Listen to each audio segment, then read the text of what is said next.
ഒരു കൗൺസിലർ വിളിച്ച് അങ്ങനെ പറയേണ്ട കാര്യമില്ലല്ലോ. കൗൺസിലർക്ക് അങ്ങനെ ഒരു താല്പര്യം ഉണ്ടെങ്കിൽ അത് കോർപ്പറേഷൻ മേയർ വഴി സെക്രട്ടറി അറിയിച്ച് ഒഴിയണമെന്നുള്ള നോട്ടീസ് തന്നാൽ മതിയല്ലോ.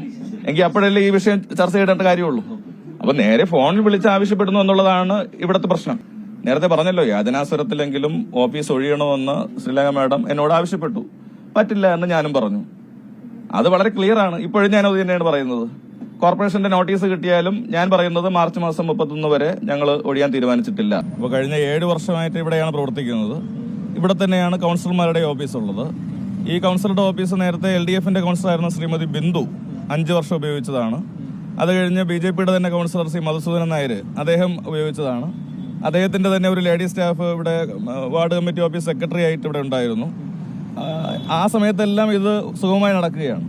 അപ്പോൾ ഇപ്പം മാത്രം എന്താണ് ഇത് ഒഴിഞ്ഞു കൊടുക്കണമെന്ന് പറയുന്നതിന്റെ ഒരു സാങ്കത്യം?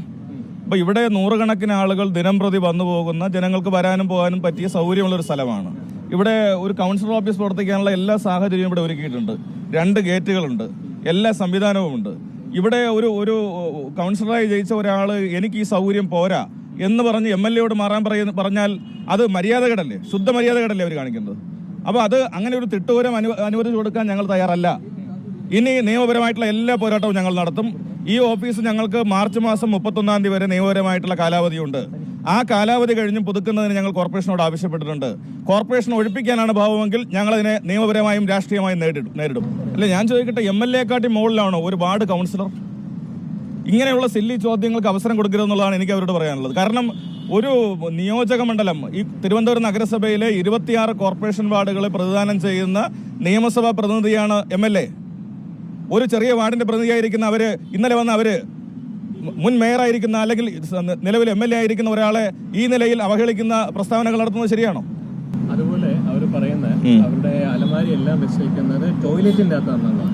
ഇപ്പോഴും ഞങ്ങൾ പോയി കണ്ടു, ടോയ്ലറ്റിന്റെ അകത്ത്. അപ്പൊ അത്രയും പോലും സ്ഥലപരിധി ഇല്ലെന്നാണ് മുൻ കൗൺസിലർ ഉൾപ്പെടെ പറയുന്നത്. അല്ല, അവര് അലമാര കൊണ്ട് ഒന്ന് ടോയ്ലറ്റ് വെച്ച് ഞാൻ എന്ത് ചെയ്യാൻ പറ്റും?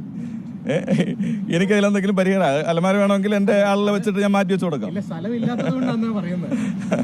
അല്ല, അത് എനിക്ക് തന്നെ മറുപടി ഇല്ല. കാരണം അത് അവരുടെ ഓഫീസ് നേരത്തെ ഉപയോഗിച്ചിരുന്നവര് അതിന്റെ ഒന്നും ആവശ്യമില്ലാത്തതുകൊണ്ട് അങ്ങോട്ട് കയറ്റി വെച്ചതായിരിക്കാം. അല്ലാതെ എന്തായാലും മറുപടി പറയാൻ വേണ്ടി കഴിയും. ഇപ്പോൾ നേരത്തെ ഇരുന്ന കൗൺസിലർ 1-2 മണിക്കൂറായിരിക്കും അദ്ദേഹം അവിടെ ഉപയോഗിക്കുക. പിന്നെ അദ്ദേഹം പൂർണ്ണമായിട്ടും കോർപ്പറേഷനുമായി ബന്ധപ്പെട്ടാണ് നിൽക്കുക. അതിനപ്പുറത്തേക്കുള്ള എന്ത് ജോലിയാണ് ഒരു വാർഡ് കൗൺസിലർ ആയിരിക്കുന്ന ആൾക്ക് ഈ മേയറാവാത്തതിന്റെ നിരാശ ഈ നിലയിലൊക്കെ കാണിക്കേണ്ട കാര്യമുണ്ടോ?